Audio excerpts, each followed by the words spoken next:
the cable channel that shows every Simpsons ever, and it was an episode I hadn't seen yet. It was the Boston Americans episode, and I liked it because they did have a reference to my favorite movie, Good Will Hunting, in it.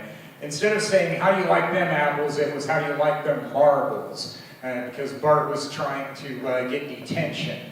All right, now for the regularly scheduled jokes. I guess we will circle back to Good Will Hunting eventually.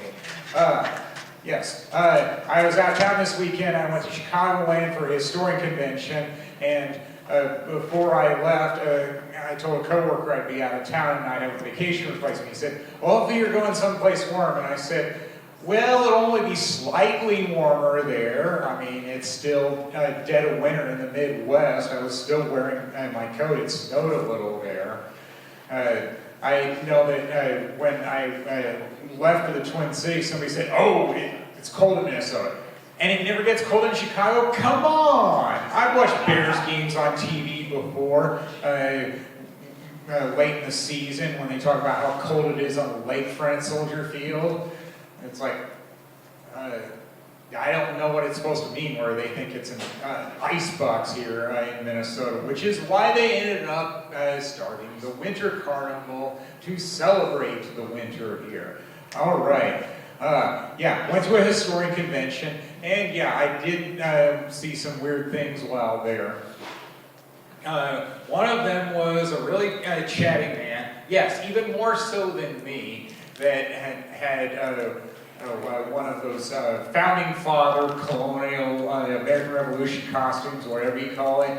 And I guess he was a retired history teacher, and his life's work was walking across the nation in this costume, and with only like a wheelbarrow type cart or something like that. And he did talk about some of the things he dealt with along the way. Like when I said I was an Iowa native, he said, yeah, I had a lot of dogs chasing me. And then when he was walking through a bad part of Philadelphia, people said, you're going to get robbed, dude. And he didn't. Lucky about that, apparently. Something about how they either thought that he was an undercover cop or was just plain insane, so they left him alone. And it's like, okay, but at least he was aware of what it would be like in that type of costume. And I guess he had the time to do that if he was retired. And I could tell at times that his wife, who was also in costume, was kind of bored with him telling his story. But I did end up with a picture at the end. It's like, if I'm chatting with this guy for a while, I need to have a picture, damn it, to prove that I actually met somebody like him.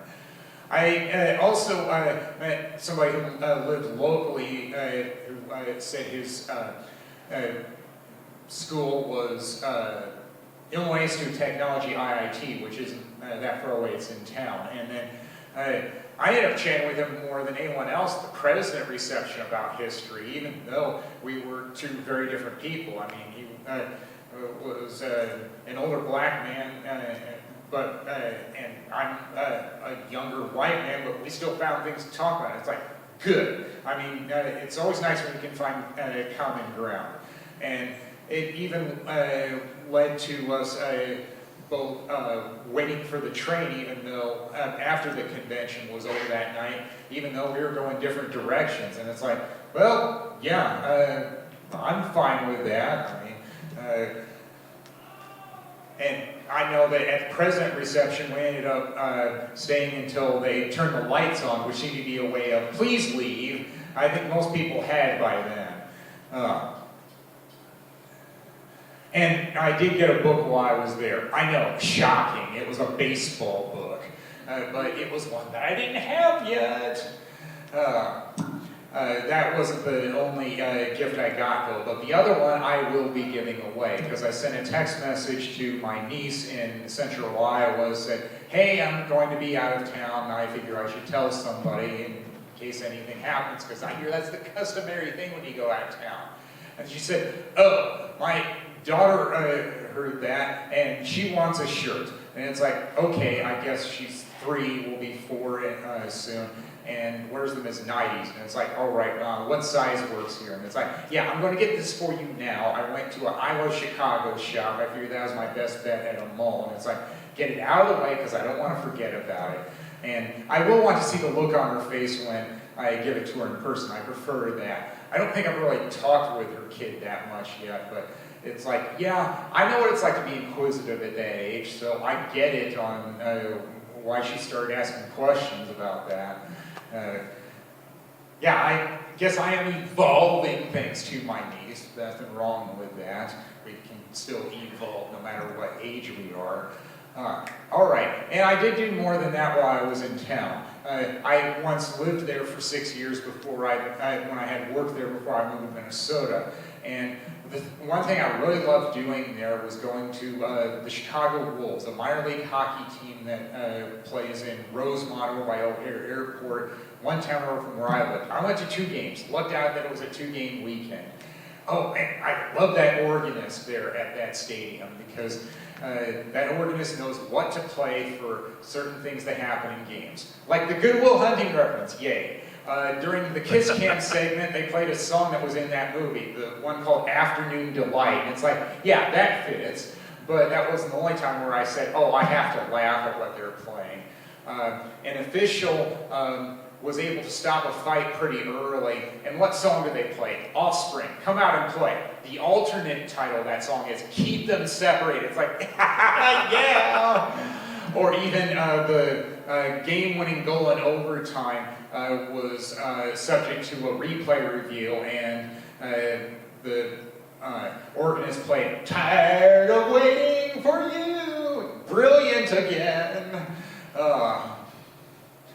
Well, I guess another place I wanted to go to that I remember when I was there was the McDonald's, which is close to the first Ray Kroc McDonald's. That's who made it into the corporation it's known as now.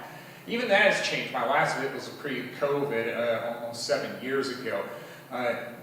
They do that, what they did there is what they've done at other McDonald's, where they'll demolish and then rebuild on the same site. But this time, no indoor seating. It's like, well, I guess one sign they had up when I lived there, they don't need anymore, which said, please no loitering, you got 30 minutes to eat. And it's like, yeah, no indoor seating, not a problem now. It's like, all right, I'll go inside, place my order, don't like drive-thrus when my car's engine is idling, I'll just eat back in my car.